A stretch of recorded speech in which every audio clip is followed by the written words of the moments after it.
Good morning, everyone, and welcome to today's webinar, How to Sell When Nobody's Buying with Tony Morris. Today, you will listen using your computer speaker system by default. You'll have the opportunity to submit questions to Tony by typing them into the questions pane on the control panel. You may send in your questions at any time. We will collect these, and after the presentation, Tony will email you directly with his answer. Tony Morris is the founder of TMI Training Academy, international sales speaker, author of 5 books, and an acclaimed sales trainer to over 26,000 sales professionals. Having been in sales from the age of 18, Tony knows sales as well as he knows life, and more importantly, he knows what it takes to lead a successful business. He can translate his hands-on experience into a coherent, compelling, and exciting philosophy, which has made him an inspiring speaker and a powerful sales trainer to over 26,000 sales professionals. I will now hand this over to Tony. Thank you very much. Thank you for the intro. Morning, everybody, and welcome to this webinar. I want to kick off, first of all, by just highlighting the title, How to Sell When No One is Buying, because I'm labeled that on purpose because I want to look at the 2 points there. The first point, how to sell. Now, I've been in the world of sales, as Ida mentioned, for 21 years now, but I've never seen myself as a salesperson because, believe it or not, people do not like to be sold to.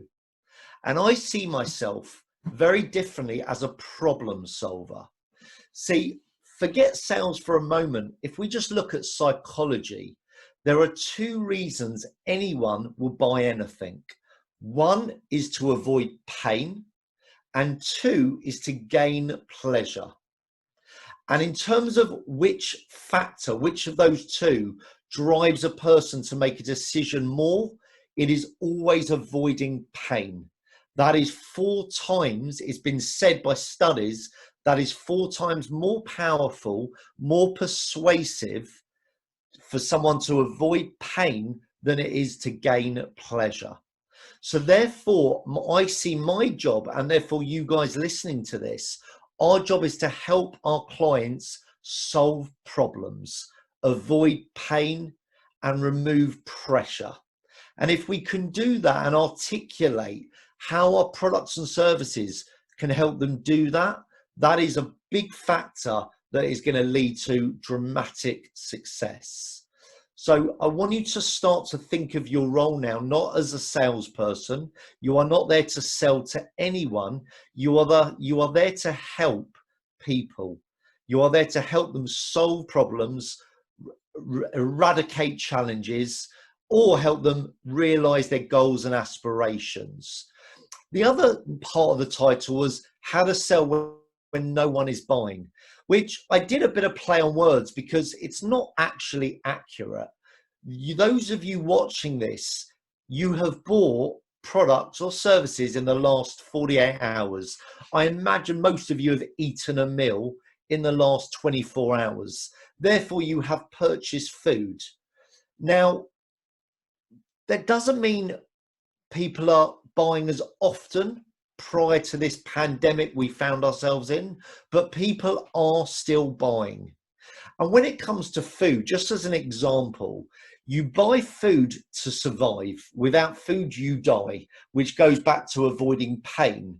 But you go to, say, a Michelin star restaurant, not necessarily to avoid pain, but maybe for a big celebration, maybe a birthday and anniversary, which is therefore to gain pleasure. So food is a good example where you are achieving both of those psychological requirements, to avoid pain and also to gain pleasure. So whatever product or service you are selling, and for you watching, it's in the promotional merchandise world, people are still buying. They just might not be buying as often. They might not be buying the same order value, but they are still buying. So I want to share that first. And what I'm going to share over the next 45 minutes to 60 minutes is seven strategies of how to sell when nobody is buying. So let's kick straight off. The first strategy, we have found ourselves in a new world, a pandemic which no one anticipated and no one has seen in the last 100 years. and therefore our routine is a bit all over the place. So my number one first strategy is get a routine that works for you, because a lot of you have probably not been working from home like you have been for the last 7 or 8 months. And therefore, routine is really important. And the first thing I want to touch on here is about avoid distractions. And the biggest distraction that we are all now finding ourselves is emails. We're now working in a place where you are in front of a computer for 10 hours a day, normally working from home. Some of you may be working in an office, but a lot of you will be working at home, and emails will be popping up non-stop, which beforehand you may have been out on meetings, you may have been having internal meetings with your manager or your team, and therefore you won't be responding as often as you now are. And emails can be the biggest distraction. If I just responded to my emails on an hourly basis, my job would actually become an email responder. So what's important is you control your emails, not the other way around. And my best suggestion for this to my clients is to set up a folder. So I've called my folder AAA. So it goes right at the top of all my emails in my Outlook folders. And in my AAA folder, I've broken down 3 other folders. When you double click on it, 3 folders drop down. And the folders read today, this week, and future. And I do my first email check normally about 8 a.m. when I'm sitting at my desk. I've done my workout, I've had some breakfast, I've had a shower, and I'm doing my first email check of the day. But I don't respond to a single email. I simply look through my list and I filter them. Which ones are important, therefore they go in my today column. Which ones do I need to deal with but not immediately? They go into this week. And which ones do I need to deal with but they are not even important? They go into my future folder. And anything that I see as urgent, I will deal with immediately, which is normally an inquiry. But apart from that, I will get on with my working day. And I do an email checkpoint every 90 minutes. So I set an alarm on my phone. Every 90 minutes, I will do a quick email. So I close down Outlook so I'm not distracted. And I open it up every 90 minutes just to have a quick scan of my emails. And then I filter which ones do I need to deal with today, this week, and future. So then in my evening, when I'm organizing my to-do list, I will then look at my today to see which ones have I completed or which ones do I need to deal with. And I'll either decide to action them or add them into this week or future. So that's my first suggestion, is don't get distracted. I used to follow an incredible motivational speaker called Richard Denny, who unfortunately he passed away a couple of years ago. And he used to do a daily Denny tip. Literally every day for 365 days, I got a daily Denny tip. And the one that really stood out to me was this: if you don't have a goal, you can't score. Every day should be a goal day. And I would recommend just one goal every single day. I've actually got a little mini blackboard that sits on my desk with the title goal above it. And every morning when I've done my email filter, I then write what's my goals for the day. And I've written 2 today already. And I set those goals to be prepared for my day so that when I finish my day, I can tick off the goals or tick them off and then erase them to write my new goals. But then I feel like I've achieved every day. And you get that self-fulfillment that you've actually achieved something for your day, which is a wonderful feeling. The other thing I do is I make sure I drink 2 litres of water every day, because it's so easy to get dehydrated and forget about those things. So I have a 1 litre flask on my desk and I make sure I drink at least 2 of those every single day. And finally, I mentioned earlier, I work out. Now, you don't have to be doing a 1-hour workout, but I would recommend at least 10 minutes of exercise every morning or every evening to get yourself in the right frame of mind. because to be ultra successful and ultra productive in your day, you need to have the right mindset, the right frame of mind. And one of the best, most useful ways to do that is just to do some exercise, whether it's a quick 10-minute walk, or do some exercise 10 minutes at your home, whatever you find works for you. But I would make that a daily routine to make sure you're in the right frame of mind. So that's number one, is get a routine that really works for you, that is serving you, so you are working at your peak state.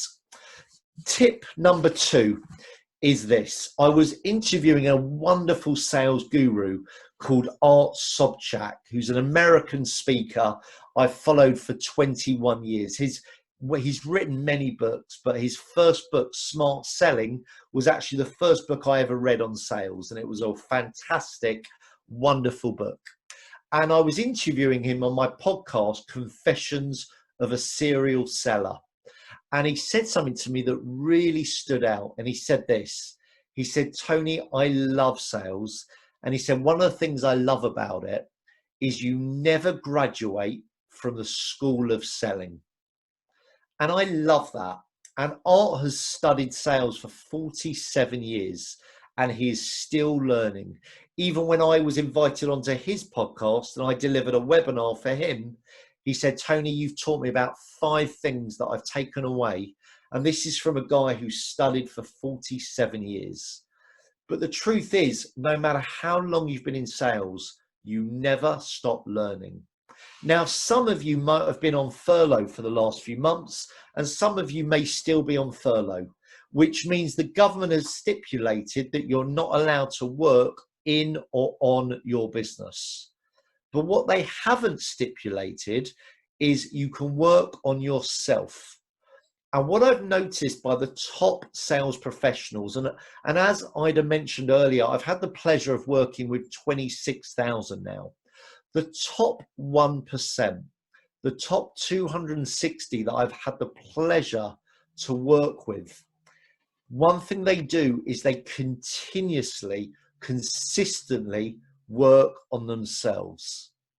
And like them, I invest 1 hour a day on myself. So every single day, I will invest 1 hour to learn. Now, you may have a preferred method of communication. You might prefer listening.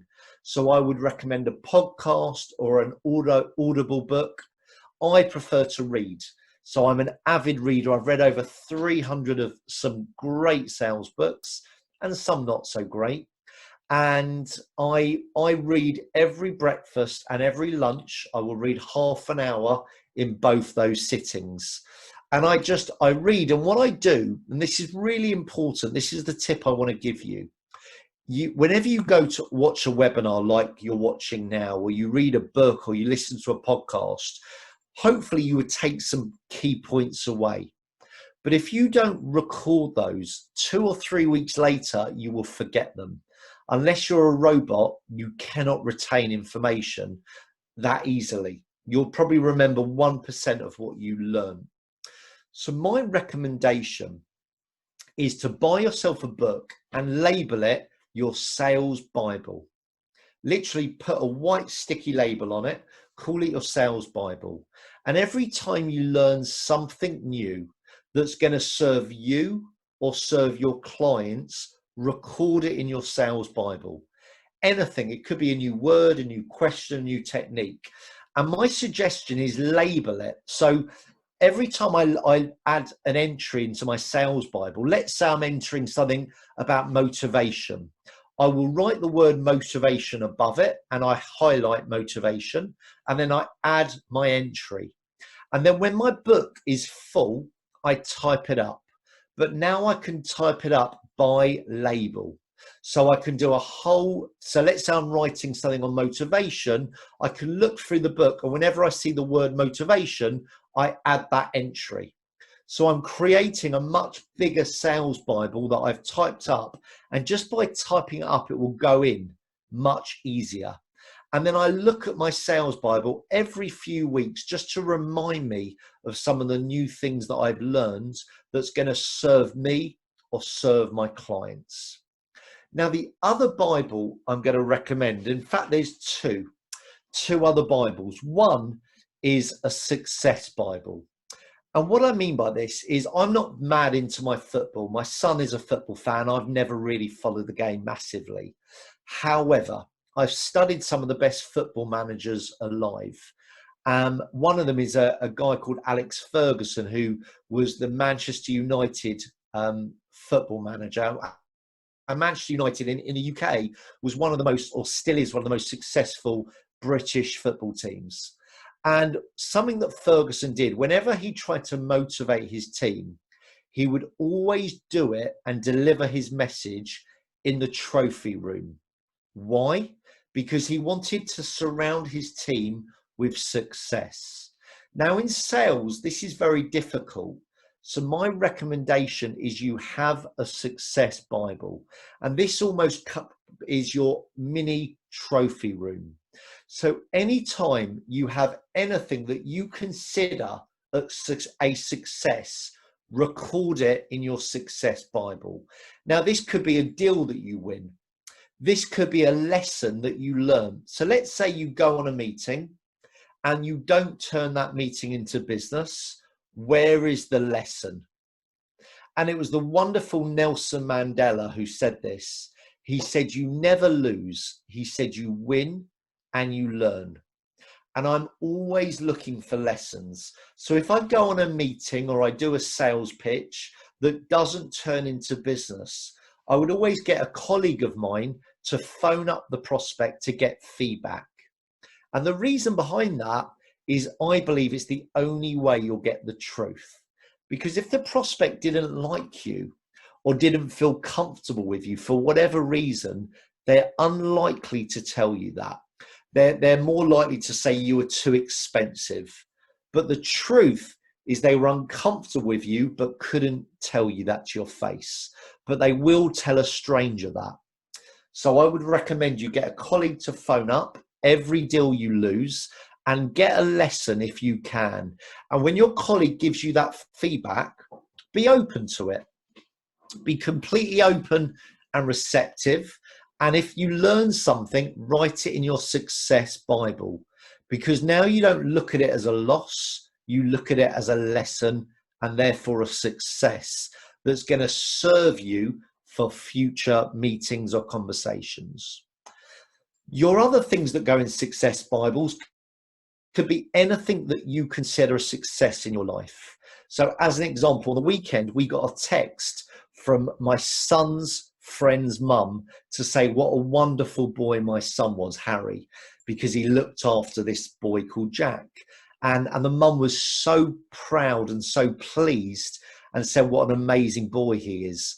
And me and my wife spoke about that over dinner, and that was a big success for me. So I wrote it in my success Bible. So it was nothing to do with me, but I was just so proud of my son. I told him that, and I bought him a gift to show him how proud I was. But I recorded that because to me, I was proud. And whenever I have a low day, a low moment, which we all do because we're human, I just refer to my success Bible and it just picks me up. It reminds me of the wonderful things that I've got going on in my world, be it things that my kids have done, that my wife has done, that my friends have done, or things that I've done, or things that I've achieved in my business, or great lessons that I've learned that I consider a success. And my recommendation, as an organization, you hold a success meeting every month. Just once a month, you get your team together. And if you can't meet face to face, do it via Zoom or another virtual platform. And just for an hour, only talk success. Share the biggest successes that have gone on in your business or in your life or your team's lives. And that's a really great way to inspire positivity every month. And the final Bible, so you've got your sales Bible, your success Bible, and the last one is what I call my knowledge Bible. This is a document I've created that I want my sales team to always know. So I can't assume my sales team has the same knowledge that I have about my business, because why would they? So to help them, I've created a knowledge Bible, and it is a document that gives them as much knowledge that I know. So I've imparted all of my knowledge into a document to help them. And anytime they learn something new about my business, about the market they operate in, about the products or services we offer, they record it in the Knowledge Bible. So if another new member of the sales team joins the company, they can read this Knowledge Bible and suddenly their knowledge goes to another level. And my manager, Lloyd, does a knowledge quiz every Friday. He asks the team 5 questions, and the questions come out of the Knowledge Bible. So he asks them to make sure that their knowledge levels are up here, and he asks them 5 questions. And if someone doesn't know the answer, they've got to go away and find it out. But this Knowledge Bible is a Word document that we save on our server that continuously evolves and gets added to on a regular basis. And this is my way of upping my team's knowledge regularly. And let me show you a document that has gone in my team's Knowledge Bible.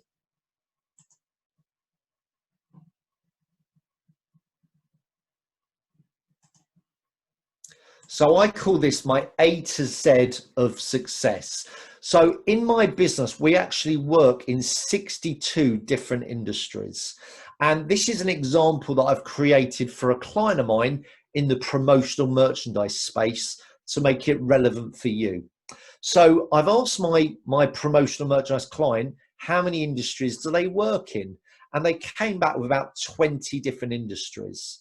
So if we look at, as an example, one of the industries they work in is the automotive. So what I've got them to do is create the A to Z of their industry success stories. So they looked at the 20 industries they've worked in, and they've labeled them in alphabetical order. So A for them was automotive. And one of the industries, so that's the industry. But then what I got them to do is write down a name of the client in the industry that they've helped. And their example was BMW. Then I said, what did you help the client with? What was the purpose of the project? And they explained to me with BMW that BMW were doing attending or doing an exhibition, and they provided 3 products for their exhibition: USB sticks, pens and pads that were branded for BMW. But more importantly, what was the result BMW got from these products? And the result for them is it helped them capture 147 leads in 2 days, the 2-day exhibition. Now, the reason this is a benefit is, let's say this promotional merchandise company got a lead, an inquiry, or that they were reaching out to a automotive company. They're able to look at this diagram, this chart, and say to, let's say they're reaching out to Mercedes, and they're able to say to Mercedes, at X company, we've successfully helped the likes of BMW by providing certain products at the exhibition that they attended and that they exhibited. And the result of this product enabled them to capture 147 leads at their 2-day exhibition. So with absolute confidence, they can name drop a company in the industry that they've had success. They can talk about the product they've offered, and they can talk, more importantly, about the result that product achieved for the client. Because let me explain, guys, people don't care about what you offer. They care about the results of what you offer brings to them. You don't go to a hardware store to buy a 12-inch drill. You go to a hardware store to buy a 12-inch hole. You don't buy the product, you buy the result of the product. But what's important is your sales team know with absolute confidence what industries you operate in, which clients within those industries, and if possible, name the biggest, the ones that are most well known, what products or services you offered to those clients, And more importantly, what were the results? So I recommend you create your A to Z of success. Tip number 3 out of 7. I always ask my clients this question: who is your dream customer? If I could give you a champagne referral, who would it be? And often customers say, anyone. We work with anybody. And then I tease them a little bit and say, well, my son Harry, he's 12. Would he be a good customer for you? And they say, Tony, don't be stupid. So then I said to them, it's not everybody. You need to know who you serve. And I call this, are you fishing in the right pond? And the best way to work out and identify who is your dream customer is to look at past history, previous success. So my recommendation is grade your clients. Now, when I learned this exercise, I had just over 200 clients. And what I did is I looked through them and I broke them down by grade A to D. And I recommend you do the same with your clients. So your grade A clients are ones that spent the most money with you or that you just loved to work with. Your grade B are your bread and butter. These are your most repeat customers, but they don't spend the most with you. Your grade C's are your one-off clients. So they will just buy once from you and they won't ever buy again. So it might be for one specific project. And your grade D clients are your clients I call your dead clients. These are people that spend the least money with you and give you the biggest headache. And we've all got those clients, right? So once you've gone through your clients and you've graded them, then your target, which I call your hit list, should be your grade A competitors. So you should have a list of all your grade A clients, hopefully. And once you've done that, who are their competitors that you can now start to target? So let's say BMW was a grade A client for my promo client. They are now looking at other very high-end brands in the automotive world, like Porsche, Mercedes, Jaguar, etc. So grade your clients. Tip number 4, how do we stay in our customers and our prospects' minds? Now, this is really, really important. Once you've graded your prospects, so I call this your hit list, I would recommend create 25 companies in your hit list. And I don't just mean the name of the company, but who is the decision maker, what's their mobile number, their direct line, what's their email address, and what's their address, where do they work from? Because you might do some clever direct marketing just to stand out. And I'll talk about that later. So how do we stay in their mind, both your hit list mind and your customers' minds? One of the best ways to do this is something called Google Alert. Now, Google is a very clever tool. If you go onto the main search bar in Google, you can type in Google Alerts and it becomes a filter system. They'll ask for your name and email address and they will say, what would you like me to alert you about? Which comes in the form of an email. And I have written all of my customers' names in my Google Alert and all of my hit list in my Google Alert. Now, every time these companies are mentioned on Google, I get an email about it. So what is the power of this? Why is this relevant? So about 2 years ago, one of my clients is called McDonald's Hotels.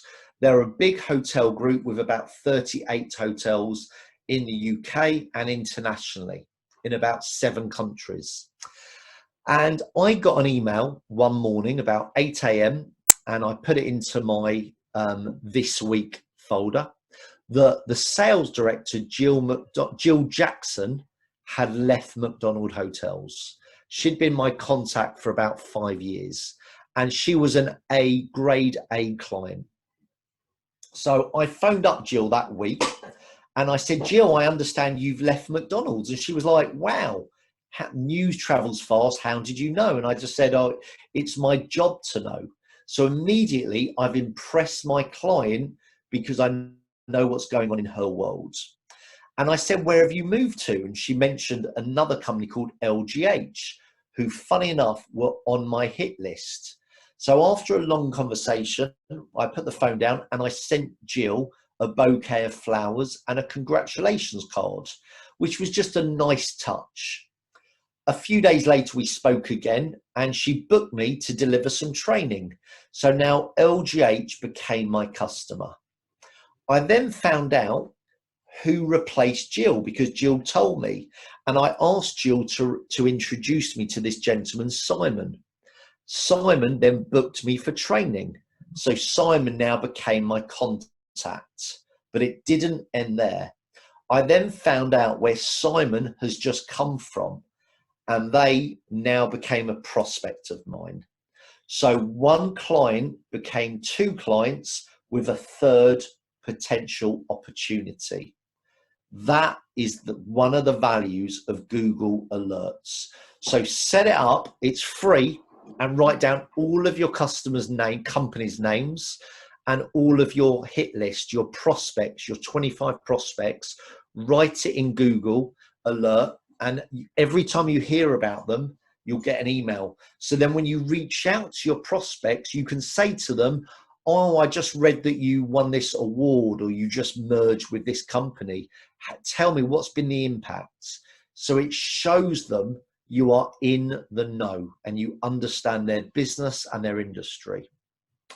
Tip number 5, you need now more than ever to create content, because sales has changed.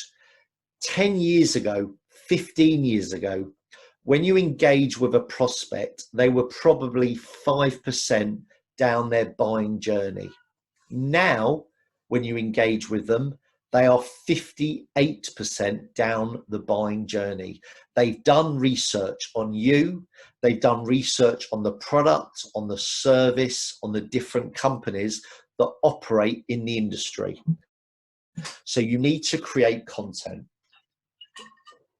And what's more engaging now than ever before is video content. Now, I need to state this. You don't need to be an actor or a professional speaker to create incredible videos. You don't need to be a videographer or a wonderful editor. You're just looking to do things a little bit different.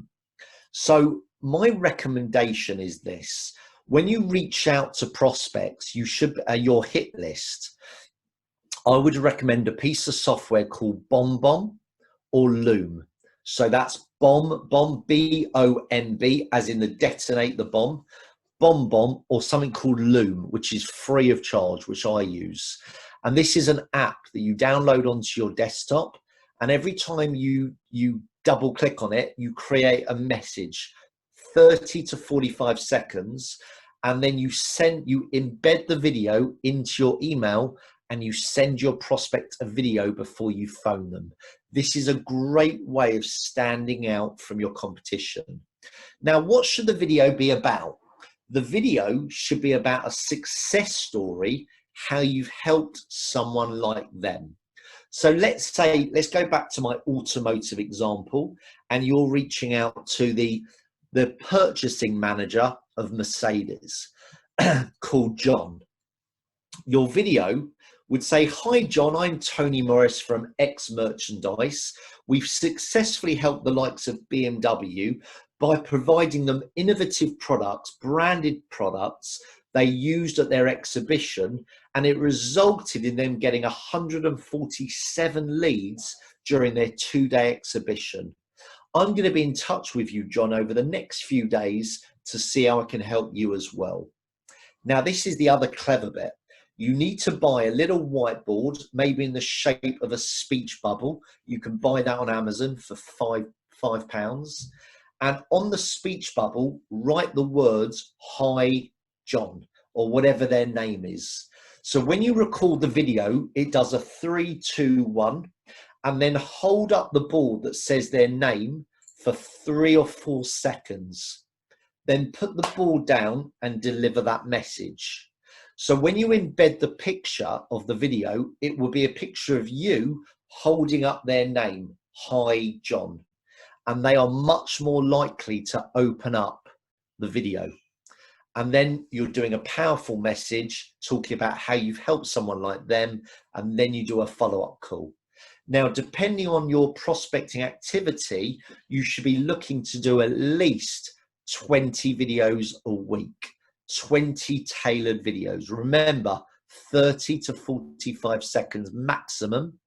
And you can do the videos for one industry, just keep changing the name, but then you've got the same message 20 or 25 times. And then you organize follow-up calls 2 days after they've got the video. But your chances of them taking your phone call goes through the roof. Now, in terms of producing content on social media, you should be producing content on a daily basis. This could be the video that you've created, just don't use the name, so you can have a success story. You should be posting video testimonials on your social media, and you should be posting videos of ideas of how you help your clients. So my recommendation, every week, focus on one industry and deliver videos or written content on how you help companies in that industry. So be industry specific, so it's relevant. And I would do either an industry per month or an industry per week where you've helped that industry. And that content that you're putting out there can go on your blog, your website blog, on all your social media feeds, but then start to look at Facebook or LinkedIn groups where your target audience hang out. So I'll give you an example. One of my industries that I work in is real estate. And on Facebook, there is 19 Facebook groups of relevant where real estate owners hang out. And every day I delegate this to my PA and a lady called Mimi. And every day Mimi posts videos or written articles that are relevant for real estate in those groups. Every day they get shared on my Facebook group and that gets posted on my Facebook group and gets shared amongst these 19 Facebook groups every single day. So I'm giving value to my audience on a regular basis. And in turn, I get great brand exposure and I generate leads. So tip number 5 is create relevant content to your industry. Tip number 6 is your product versus client chessboard. What do I mean? So I remember about 3 years ago, I was speaking to a client of mine and we were having a great chat about his sales team, how they're doing much better since they've had my training. And I said, Darren, I'm delighted. I'm really pleased to hear it. And then he said to me, and also, Tony, I sent my managers, my sales managers, out on management training and they're doing really well. And I was quite frustrated because we offer management training and I thought, why didn't he come to me? So I asked him who he used and I said, how was it? What's been the impact? And he was talking to me about it. And I said to him, do you mind me asking, Darren, why didn't you choose me? And his response is something I'll never forget. He said, Tony, I did not know you offered management training. Now, whose fault was that? My fault. How many times have we lost business because our customers don't know we offer that product or service? When that happened, I created my product versus client chessboard. Let me show you what I mean.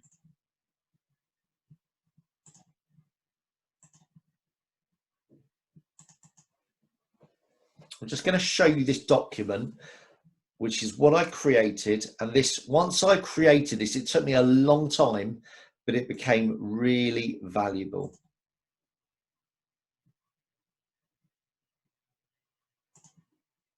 So what I did is I wrote down all my clients down one side, and I had about 300 at the time. And I wrote at the top all the different services or products I offer, which was 6 different services. And I wrote down, if I look at client 1 as an example, and I put an asterisk of what products or services they've had from me. So if you notice, client 1 have not had my customer services training or what's called the apprentice day, which is a team building day that I do. So I could phone up client 1 and say, John, let me ask you, if you got a complaint from a customer, who in your company would deal with it? And he might say, we've got a team dedicated called customer success. And I said, and what have you invested in that team to make sure they're retaining your clients? And he said, nothing. Why do you ask? And I say, well, let me talk about my customer service training that I do that could help them. So now I'm educating my clients on everything we do. So I maximize my order value and I educate my clients. Now you might have 1,000 products that you offer. Now it will take you months and years to do this. So my recommendation is focus maybe on your top 100 products and maybe your top 50. And then put an asterisk or a tick next to which products your clients have bought so that you can talk about the different products at the different time. Now, I want to show you one other tool, and these should really go in your, I would recommend, guys, these goes in your knowledge Bible that I spoke about earlier, your knowledge Bible. And I call this my Amazon table. And let me show you what I mean. I created this for a client of mine. Now, I'm pretty confident all of you have bought a product on Amazon. What a wonderful business. And you might have products that complement other products. So this is a client of mine called Fortuna Healthcare. And they had over 1,000 products that they offered their clients. And their clients were chemists or pharmaceutical companies. So for example, one of their products was an elbow support. You know, you get that material that you wear on your elbow to help with swelling or pain. And they would get a chemist phone them up and order 30 elbow supports. And the salesperson was really an order taker, not an order maker. So they would sell them 30 elbow supports. Whereas really they should have been recommending other products that complemented the elbow support. But the reason they didn't is they forgot about them because they weren't like Amazon. Now, Amazon has an algorithm. So if someone bought an elbow support, it says people have bought this, have benefited from A, B, and C. So rather than create the algorithm like Amazon, create your own Amazon Bible. So write down a product in one column and then look at which products or services you offer that complement that product. So in Fortuna's case, they offered an elbow ice pack or an elbow rest, etc. So when a company ordered an elbow support, they then said to the customer, just to let you know, Mr. Customer, clients of ours that ordered an elbow support also benefited from an elbow ice pack and an elbow rest. Shall I add some of those to your order? So it immediately added value and increased the average order spend. So go away and create your product versus client chessboard and then your Amazon Bible. Finally, tip number 7, my final tip. And this tip is going to get all of you more business if you take action. And it's this. As you know, guys, I am the founder of Tony Morris International, a global sales training organization. And you are either a managing director of a promotional merchandise company, or you're a salesperson or a manager at a promotional merchandise company. Just imagine for 1 second you swap jobs with me. So now you are managing director of a global sales training company. And as I mentioned earlier, these are some industries we work in: promotional merchandise, real estate, manufacturing, technology companies, IFAs and financial services, and basically any company that has a sales team. You are managing director. And as managing director, you've got to go out there now and win your first ever customer. Who would you phone? I'd like you to write down, please, the first person you would phone as managing director of Tony Morris International to win your first customer. Who would you call? Write it down. Write down the name of the person you would phone and the name of their company. Now, Ida is very kindly going to introduce and give you my email address so that you can reach out to me with any questions that you may have. What I'd like you to do when you get my email address is email the person that you wrote down, who you would phone, copy me into that email with the subject line recommendation, and say to them, dear, whatever their name is, I've met an amazing sales trainer that I would love to introduce you to because I think they'd be a really good fit for your business. Tony meet with John, John meet Tony. I'll leave it over to you guys. And then I would take over from there. Clever, right? The reason that works is you entered my world.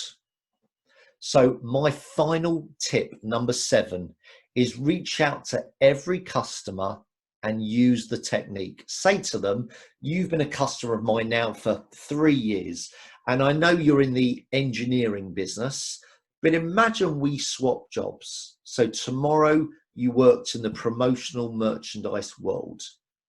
Who would be your first phone call to win your first client?